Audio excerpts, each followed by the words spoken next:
Hello, learners. Welcome to the channel Learning is Fun. I'm your tutor Manisha, welcoming you all to this educational platform. CTET 2025 की series में हमने cover किए maths के topic जैसे कि division, fraction, LCM and HCF. आज की इस वीडियो में हम कवर करेंगे mean, median, mode and range का टॉपिक। आज की वीडियो काफी ज्यादा एग्जाम पॉइंट ऑफ व्यू से आपके लिए हेल्पफुल होने वाली है क्योंकि इसमें हम कुछ new study tips and tricks को शेयर करेंगे। अपने फ्रेंड्स के साथ भी इसको जरूर से शेयर करें, वीडियो को लाइक भी करें, सब्सक्राइब करें चैनल को और बेल आइकन दबाना ना भूलें। Let's start the video. Mean, median, mode and range, इसमें अलग अलग टाइप्स के क्वेश्चन हमें एग्जाम पॉइंट ऑफ व्यू से देखने को मिलते हैं। सबसे पहला टाइप है हमारा क्वेश्चन वन में, the average score of 8 students is 45। हमें दिया हुआ है 8 स्टूडेंट्स का एवरेज स्कोर कितना, 45। If one of the student leaves, अगर उन 8 स्टूडेंट में से एक स्टूडेंट लीव कर जाता है, द न्यू एवरेज बिकम्स 44। जो नया एवरेज है वो 44 बन जाता है। न्यू एवरेज बन जाती है 44, मतलब कि 7 स्टूडेंट्स की। हमें ढूंढना है marks of the student who left. उस स्टूडेंट के मार्क्स हमें फाइंड आउट करने हैं जिसने लेफ्ट कर दिया। इसके लिए हम सबसे पहले क्या करेंगे, हम एवरेज निकाल लेंगे मल्टीप्लिकेशन से, मार्क्स निकालेंगे सॉरी मल्टीप्लिकेशन से। एवरेज तो हमें गिवन है, ये हमारे आ जाएंगे marks of 8 students.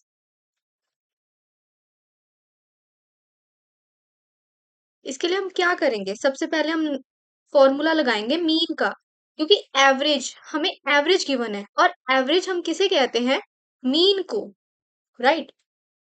So mean का फॉर्मूला हमारे पास क्या होता है, mean is equals to sum of observations upon total number of observations, right.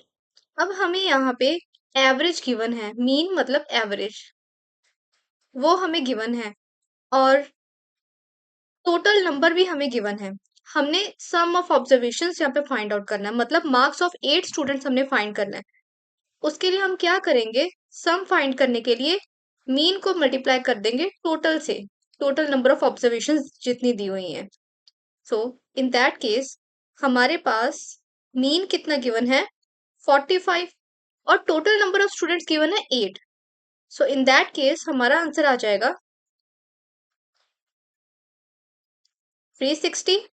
Similar way में हम एवरेज निकाल लेंगे, हमारे पास एवरेज गिवन है 7 स्टूडेंट्स की, हम मार्क्स निकाल लेंगे इन्हीं 7 स्टूडेंट्स के सेम वे में। 7 स्टूडेंट्स के मार्क्स कितने हो जाएंगे, 44 × 7।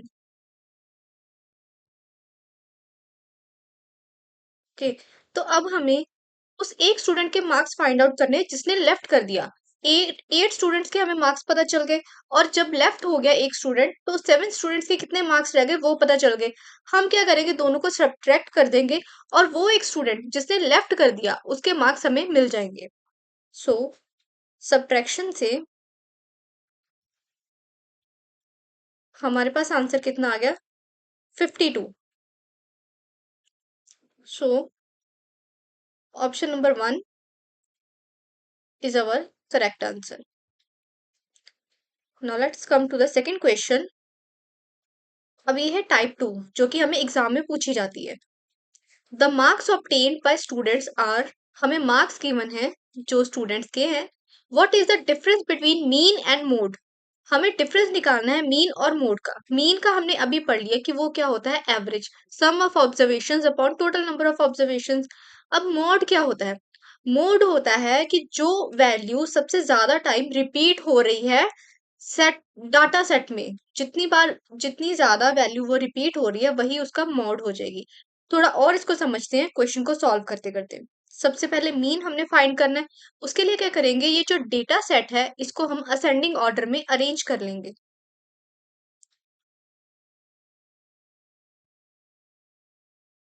12, 13, 14, 15, 15 हमारे पास है 3 टाइम्स। 12 एक टाइम है, 14 हो गया, 15 एक बार, 2 बार और 3 बार। 15 की वैल्यू 3 बार है। इसके अलावा हमारे पास है 16 एक बार और 17 की वैल्यू 2 बार रिपीट हो रही है। सो इस डेटा सेट को ऑब्जर्व करके हमें पता चलता है कि जो वैल्यू सबसे ज्यादा रिपीट हो रही है वो है हमारे पास 15। सो 15 इसका मोड हो गया। सो यहाँ से आपको क्लियर हो गया होगा कि मोड क्या होता है। जो वैल्यू डेटा सेट में सबसे ज्यादा बार रिपीट हो रही है उसको हम उसका मोड कहते हैं। अब आ जाता है मीन। मीन के लिए हम वही फॉर्मूला लगाएंगे, sum of observations upon total number of observations. तो टोटल नंबर ऑफ ऑब्जर्वेशंस कितनी है हमारे पास? 1 2 3 4 5 6 7 8 एंड 9।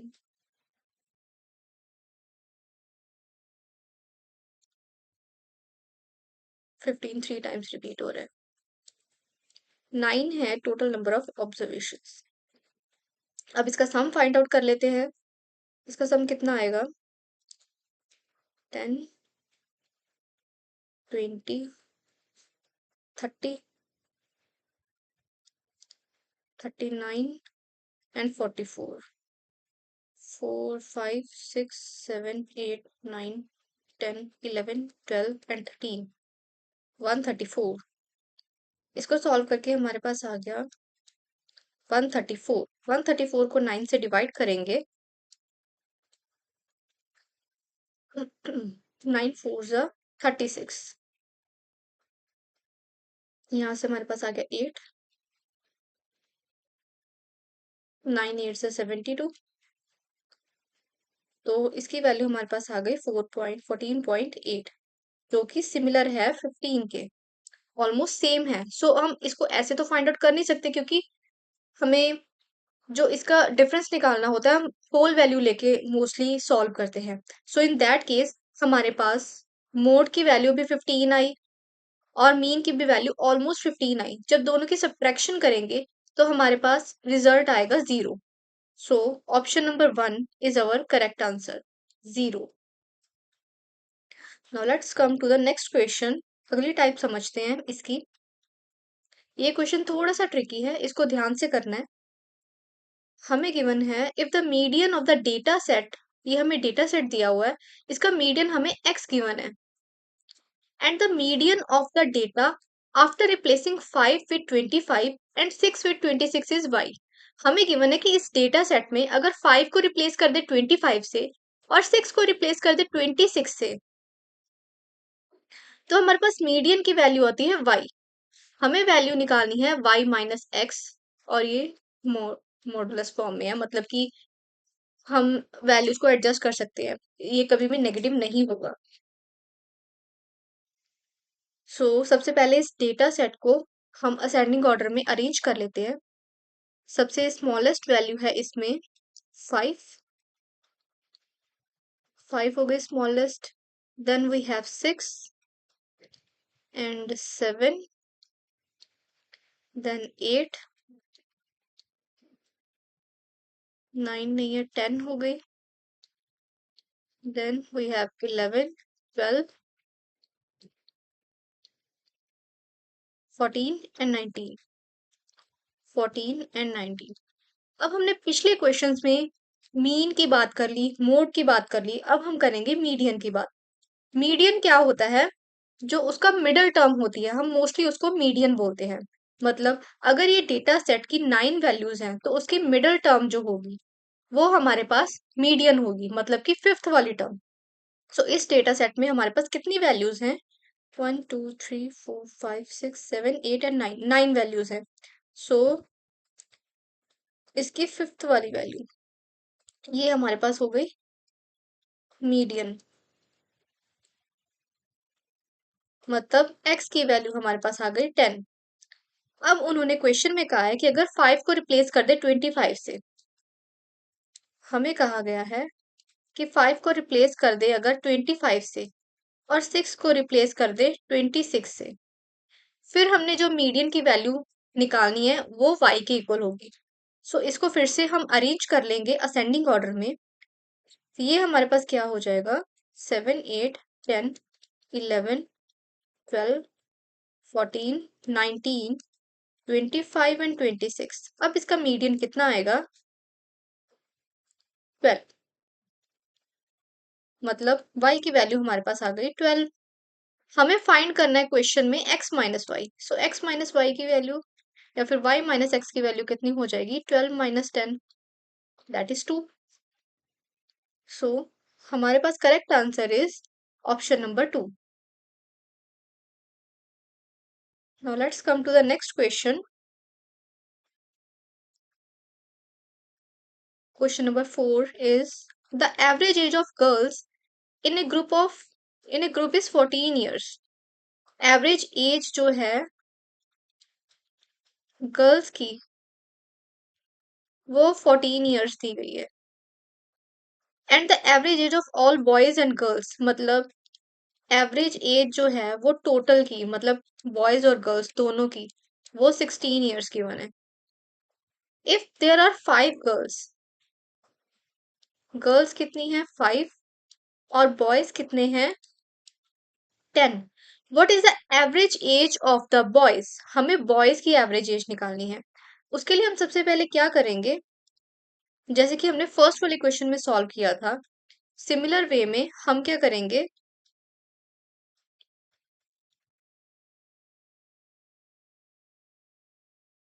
सबसे पहले फाइंड कर लेंगे कि टोटल एवरेज कितनी है गर्ल्स की, एवरेज एज कितनी है गर्ल्स की। उसके लिए हमें सॉल्व करना होगा 5 इंटू 14। इसकी वैल्यू हमारे पास आ जाएगी 70। सिमिलर वे में टोटल एवरेज एज निकाल लेंगे दोनों की, तो हमारे पास आ जाएगी 16 इंटू 15। इसको सॉल्व करके हमारे पास आ जाएगा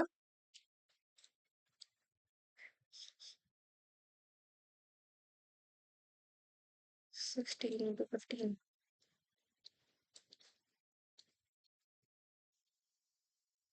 240।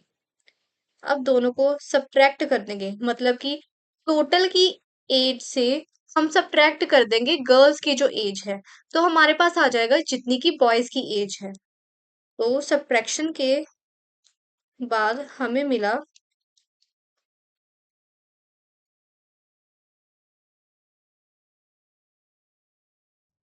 170। अब हमने एवरेज निकालनी है, तो ये हमारे पास आ गया कि जितनी टोटल बॉयज की एवरेज एज आ गई हमारे पास, क्या एवरेज एज आ गई 170 अपॉन 10। मतलब टोटल नंबर ऑफ ऑब्जर्वेशन, जितनी की टोटल नंबर ऑफ बॉयज की हमने ली है ऑब्जर्वेशन वो है 10, और ऊपर आ गया सम ऑफ ऑब्जर्वेशन, मतलब कि जितना सम आ गया बॉयज की एजेस का। इसको सॉल्व करेंगे तो हमारे पास आंसर आ जाएगा 17। मतलब कि option number 1 is our correct answer 17। Now let's come to the next question, question number 5। अब जरूरी नहीं है कि क्वेश्चन हमें सॉल्वेशन के लिए ही मिले, ये हमने पिछले क्लास में भी देखा था, क्वेश्चन हमें इस फॉर्म में भी मिल सकते हैं, थोड़े थ्योरेटिकल फॉर्म में। तो क्या है इस क्वेश्चन में, which of the following is not a measure of central tendency. Central tendency का इन ऑप्शन में से कौन सी जो टर्म है वो मेजर नहीं है। सेंट्रल टेंडेंसी मतलब जो वो हमने कंसीडर करनी है मीन मीडियन मोड और रेंज में से, जो कि हमें सेंट्रल वैल्यू एक तरह की दे रही हो, हमें एक एवरेज दे रही हो। तो इनमें से मीन जो है वो एक सेंट्रल टेंडेंसी है, मतलब हम एवरेज फाइंड आउट करने के लिए मोस्टली क्या निकालते हैं, मीन निकालते हैं। सिमिलर वे में मीडियन भी जब निकालते हैं तो वो ज्यादातर वो सेंट्रल वैल्यू जैसे एवरेज पे ज्यादातर रिलाई करता है। मोड के केस में भी सिमिलर है, जो ज्यादातर रिपीट हो रही है। तो डेटा सेट की पूरी ऑब्जर्वेशंस को कंसीडर किया जाता है और उस अकॉर्डिंग इनकी वैल्यू वेरी करती है। बट रेंज के केस में ऐसा नहीं है। इस केस में सिर्फ हम लार्जेस्ट और स्मॉलेस्ट वैल्यू को कंसीडर करते हैं। रेंज हमारे पास क्या होता है? Largest value of the data set minus the smallest value of the data set. तो इस केस में जो बाकी ऑब्जर्वेशंस हैं उनकी तो कोई कंसीडरेशन नहीं हो पा रही इस केस में। सो ये मेजर नहीं है सेंट्रल टेंडेंसी का। So in that case our correct answer is option number 4। Range is not a measure of central tendency. Now let's come to the next question. Question number 6. अब question number 6 में क्या है? If the mode of a distribution is 18 and median is 20, what is the mean? हमें given है mode की value 18 और median की value हमारे पास है 20। मीन निकालना है हमें। इसके लिए हम एक फॉर्मूला याद रखेंगे। क्या है फॉर्मूला? कि मोड की क्या होती है वैल्यू? 3 median minus 2 mean. कुछ नहीं करना है, इसमें सिर्फ वैल्यूज फिल आउट करनी है और सॉल्व कर लेना है।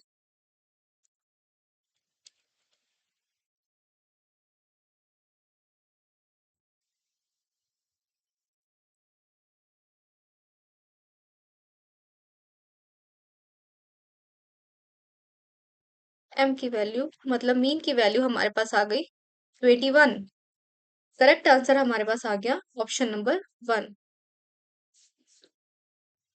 That is 21।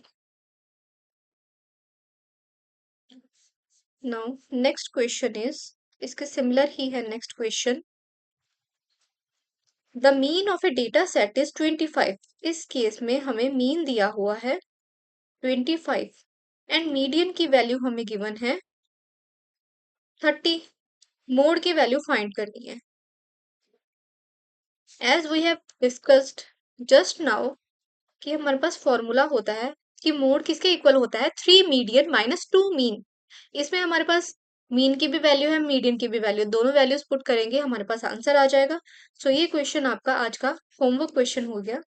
इसको आप सॉल्व करेंगे और इसका आंसर कमेंट में जरूर मेंशन करेंगे ताकि आपको समझ आ जाए कि आपको कितना आज का लेसन समझ आ गया है। So I hope you like the video and हमारी tagline as you can see, together we can together we will. अगर आपको कोई भी क्वेरी हो तो आप chawlanisha31@gmail.com पे अपनी क्वेरी डाल सकते हैं। और सिमिलर वे में टेलीग्राम पे हमारी प्रैक्टिस प्रॉब्लम्स डेली के डेली आती रहती हैं। अगर आपको सीटेट के रिलेटेड और क्वेश्चंस चाहिए प्रैक्टिस के लिए एमसीक्यूज के फॉर्म में, तो हमारे टेलीग्राम चैनल को ज्वाइन कर सकते हैं। और ऐसी ही वीडियोस के लिए हमारे चैनल को जरूर से सब्सक्राइब करें। डेली के डेली एजुकेशनल कंटेंट आपको इस पे देखने को मिलता ही रहेगा। Thanks for watching.